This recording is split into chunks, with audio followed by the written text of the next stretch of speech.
Hello students, फिर से आपका स्वागत है हमारे यूट्यूब चैनल पर। आज हम करने वाले हैं पोटेंशियोमीटर की हेल्प से हम इंटरनल रेजिस्टेंस कैसे फाइंड आउट करेंगे। अभी तक हमने जो वीडियो किए हैं उनमें हमने देखा कि पोटेंशियल ग्रेडियंट क्या है, पोटेंशियोमीटर को यूज करके ईएमएफ कैसे मेजर किया जाता है, पोटेंशियोमीटर को यूज करके हम किस तरीके से पोटेंशियल डिफरेंस फाइंड आउट करेंगे।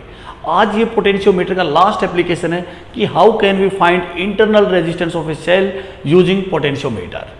अब जब हमें इंटरनल रेजिस्टेंस फाइंड आउट करना है तो इस केस में आपको सर्किट के बारे में कुछ एक दो बेसिक इंपॉर्टेंट टर्म पता होनी चाहिए। अगर मान लीजिए कोई सेल है, सेल के अंदर से जब करंट पास करेगा तो उस टाइम पे सेल के अंदर जो पोटेंशियल डिफरेंस होगा वो ईएमएफ के बराबर नहीं होगा, बल्कि ईएमएफ से थोड़ा सा कम होगा, E minus I into R. कहने का मीनिंग ये है कि ईएमएफ से थोड़ा सा पोटेंशियल डिफरेंस कम हो जाएगा और वो एक्सटर्नल रेजिस्टर का पोटेंशियल डिफरेंस आएगा। अगर सेल के अंदर से कोई करंट पास नहीं करता है उस टाइम पे जो सेल के अंदर पोटेंशियल डिफरेंस होता है वो ईएमएफ के बराबर है। आपको ये सब चीजें क्लियर करने के लिए हम सर्किट की तरफ चलते हैं, देखते हैं कैसे फाइंड आउट करते हैं। देखिए, दो सर्किट बनाएंगे। फर्स्ट सर्किट में देखिए कैसे बनाते हैं। मान लीजिए ये आपका प्राइमरी सर्किट है, ये पोटेंशियोमीटर वायर है,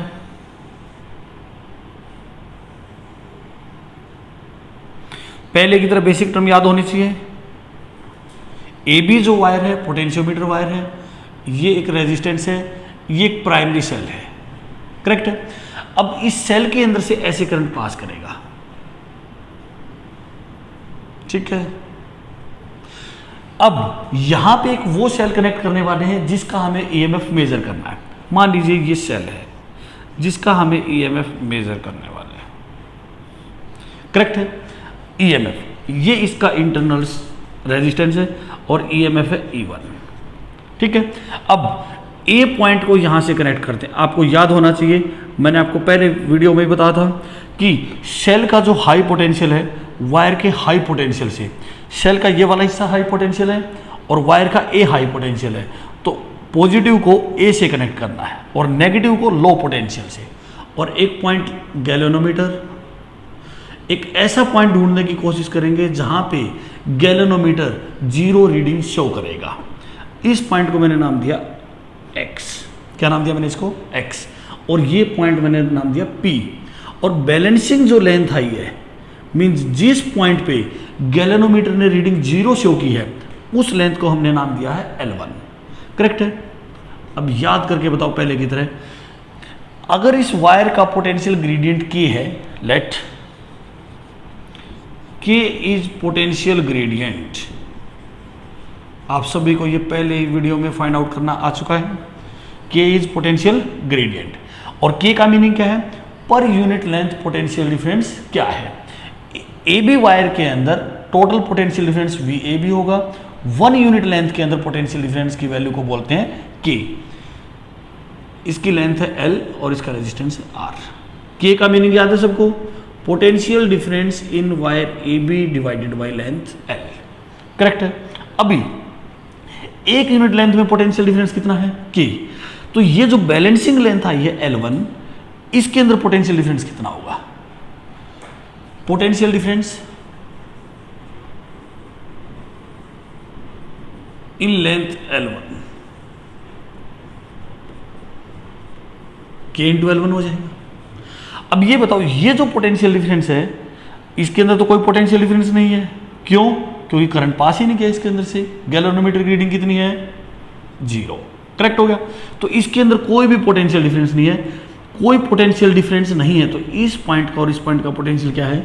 सेम। इसका मीनिंग ये हो गया कि जो यहाँ पे पोटेंशियल डिफरेंस है वही पोटेंशियल डिफरेंस यहाँ पे है, क्योंकि इसके अंदर कोई भी पोटेंशियल डिफरेंस नहीं है। ए का पोटेंशियल X के बराबर, P का पोटेंशियल Y, इसको नाम रख देता हूँ Y, और ये पोटेंशियल भी बिल्कुल सेम होगा क्योंकि इसके अंदर कोई भी करंट पास नहीं करता। तो बताओ ईएमएफ की वैल्यू किसके इक्वल होगी?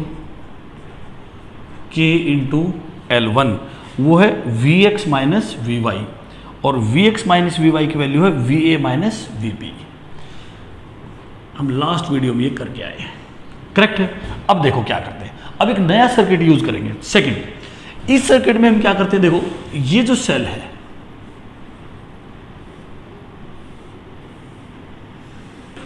एज इट इज सेम है, पहले वाला सर्किट बिल्कुल एज इट इज सेम है, सेम रेजिस्टेंस है, वही ई है, वही लेंथ है, ये एक रेजिस्टेंस है पहले की तरह। अब ये जो प्राइमरी सेल था, ये जो सेकेंडरी सेल है जिसका ईएमएफ मेजर करना है, इसको ई डैश का नाम दिया था यहाँ पे हमने। अब ये इसका इंटरनल रेजिस्टेंस है, इसके साथ एक और रेजिस्टेंस कनेक्ट किया, इसके साथ क्या कनेक्ट किया, एक और रेजिस्टेंस। इस रेजिस्टेंस का नाम मैं लिख देता हूं, कुछ भी एक्स रख दिया, रेजिस्टेंस का नाम एक्स है। ये सर्किट यहां पे क्लोज है, ये यहां पे क्लोज है, ये यहां पे क्लोज है, करेक्ट है। ये बताओ इस सर्किट में करंट ऐसे पास करेगा या नहीं करेगा? बिल्कुल करेगा। इस सर्किट में करंट ऐसे पास करेगा, करेक्ट है। ये अलग सर्किट है, बिल्कुल इंडिपेंडेंट, ये बिल्कुल अलग इंडिपेंडेंट है। अब E1 के अंदर से करंट पास करता है, करेक्ट है।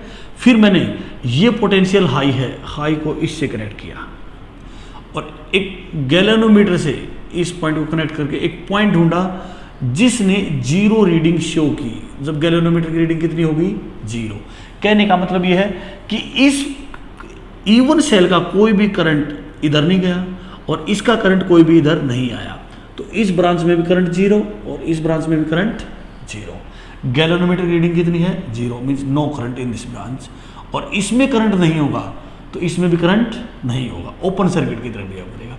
अब देखो, अगर कहीं भी वायरिंग कनेक्ट है, वायर कनेक्ट है और करंट नहीं है, इसका मतलब पोटेंशियल सेम है। पोटेंशियल सेम है तो पोटेंशियल डिफरेंस 0 है। तो इस पॉइंट का, इस पॉइंट का और इस पॉइंट का 1, 2 एंड 3, इन तीनों पॉइंटों का पोटेंशियल क्या है? सेम। क्यों? क्योंकि इस यहां से यहां तक करंट नहीं है और यहां से यहां तक रेजिस्टेंस नहीं है। इन तीनों पॉइंटों का पोटेंशियल क्या है? V1 is equal to V2 is equal to V3। क्यों? क्योंकि इन तीनों पॉइंटों के बीच में कोई भी पोटेंशियल डिफरेंस नहीं है, करेक्ट। अब ये जो पॉइंट है, पहले हमारा जो पोटेंशियल P पॉइंट पे आता, अब ये पॉइंट थोड़ा सा शिफ्ट होके चेंज हो जाएगा। चेंज होने के बाद हम इस डिस्टेंस को नाम देंगे L2। क्या नाम दिया हमने इसको? L2। ये पॉइंट यहां पे P था, तो अब हम इसको नाम रख देते हैं P डैश। क्या नाम रख दिया अब? P dash. अब इस P डैश पॉइंट का पोटेंशियल और इस 4 पॉइंट का पोटेंशियल और इस 5 पॉइंट का पोटेंशियल क्या होगा? सेम, क्योंकि यहां पे भी करंट पास नहीं करता। Potential of P dash is equal to potential of 4 is equal to potential of 5। आगे बात समझ में? अब गौर से देखो, यहां पे जो पोटेंशियल डिफरेंस है वो इसका पोटेंशियल डिफरेंस नहीं है, अब इसका पोटेंशियल डिफरेंस आ गया V3 minus V4, V1 minus VP dash is equal to ये potential V1 minus VP dash, ये potential difference is equal to V3 minus V4। और ये पोटेंशियल डिफरेंस को अगर गौर से देखो तो ये पोटेंशियल, इसका पोटेंशियल डिफरेंस है, सेल का नहीं है, एक्सटर्नल है, V3 माइनस V4, करेक्ट है। और इसके अंदर कितना पोटेंशियल डिफरेंस होगा? मान लीजिए ये करंट है I, यहां पे कितना करंट पास करता है? I, ऐसे करंट पास करेगा, ठीक है। ये जो करंट है ये वैल्यू किसके इक्वल बनेगी? I into x, Ohm's law के अकॉर्डिंग। कितना पोटेंशियल डिफरेंस बनेगा? Current into resistance. करंट कितना है? I, रेजिस्टेंस कितना है? X। आगे ये वैल्यू, करेक्ट है। और ये I की वैल्यू किसके इक्वल बनेगी? इस वाले सर्किट में I, इस वाले सर्किट में जो I बनने वाला है, ये I बनने वाला है। तो गौर से देखो तो नेट EMF कितना? E1। नेट रेजिस्टेंस कितना? स्मॉल r तो ये रहा और X ये रहा। ये दोनों सीरीज में है, गौर से देखो, ये और ये किस में है? सीरीज में। ऐसे करंट जाएगा ना, तो करंट अगर सेम होगा तो ये किस में है? दोनों सीरीज में। तो potential difference divided by net resistance is equal to current. तो Vx की जो वैल्यू आ गई, I की वैल्यू पुट करता हूं तो E1 into x divided by small r plus x. X क्या है? External resistor, external resistance, correct हो गया। और मुझे फाइंड आउट करना है E1 की वैल्यू मैं पहले फाइंड आउट कर चुका हूं। E1 की वैल्यू ये रही, E1 की वैल्यू पहले फाइंड आउट कर चुका हूं, K इंटू L1। अब ये वैल्यू किसके इक्वल बनेगी, जो पोटेंशियल डिफरेंस यहां पे है वही यहां पे Vx की वैल्यू फाइंड आउट करता हूं। Vx ये वैल्यू होगी Vx divided by E1 is equal to x divided by small r plus x। ये इक्वेशन आ गई और इसको सिंप्लीफाई करोगे, इसको सिंप्लीफाई करने के बाद जो वैल्यू आने वाली है स्मॉल r की वैल्यू बनने वाली है E1 divided by Vx minus 1 into R. Simplify करने के बाद आप कर सकते हो इजीली, ये हमने पहले भी क्या होता है कि रेसिप्रोकल करके हम इसको सॉल्व करेंगे इजीली कि R की जो वैल्यू आएगी E1 divided by Vx minus 1 into external resistance. अब E1 की वैल्यू तो मैं निकाल चुका हूं ये भी, और ये पोटेंशियल डिफरेंस बताओ, ये पोटेंशियल डिफरेंस और ये बराबर है, तो बताओ Vx की वैल्यू किसके इक्वल है, जो पोटेंशियल डिफरेंस यहां पे है वही यहां पे K इंटू L2। आप ये फार्मूला याद भी कर सकते हो, या तो याद ही रहना चाहिए, नहीं तो यहाँ पे ड्राइव भी हो सकता है इजीली। अब इन दोनों को डिवाइड करो, R की वैल्यू किसके इक्वल है, E1 की जगह K इंटू L1, Vx की जगह K into L2 minus 1। External resistance कितना है, मैंने R लिखा है और रियलिटी में यहाँ पे एक्सटर्नल रेजिस्टेंस कितना है X। एक्सटर्नल रेजिस्टेंस कितना लिख रखा हमने X। K से K क्या हो गया, कैंसिल आउट, मतलब कि जो बैलेंसिंग लेंथ है, अब मुझे देख के बताओ कि यहां पे बैलेंसिंग लेंथ कितनी आई थी L1, यहां पे बैलेंसिंग लेंथ कितनी आई है L2, और ये L2 किसको मेजर करती है, इसका पोटेंशियल डिफरेंस। अब आपको याद होना चाहिए ये जो पोटेंशियल डिफरेंस होता है E से थोड़ा सा कम होता है जब हम बैटरी को डिस्चार्ज करते हैं, मतलब यूज करते हैं, तो इस बैटरी का कुछ पोटेंशियल यहां पे ड्रॉप हो जाता है। एग्जाम्पल के लिए अगर ये 10 वोल्ट है तो मान लो 1 वोल्ट यहाँ पे ड्रॉप हो गया और 9 वोल्ट हमें बाहर मिला, तो कुछ पोटेंशियल यहाँ पे ड्रॉप हो जाएगा, हमें थोड़ा सा कम मिलेगा, करेक्ट है, एग्जाम्पल के लिए। इसलिए E की वैल्यू थोड़ी सी बड़ी होती है और Vx की वैल्यू क्या होती है, थोड़ी सी ज़्यादा, तो करेक्ट याद रहेगा। तो ये वैल्यू कम है तो नल पॉइंट पहले के कंपैरिजन में लेफ्ट की तरफ शिफ्ट कर गया।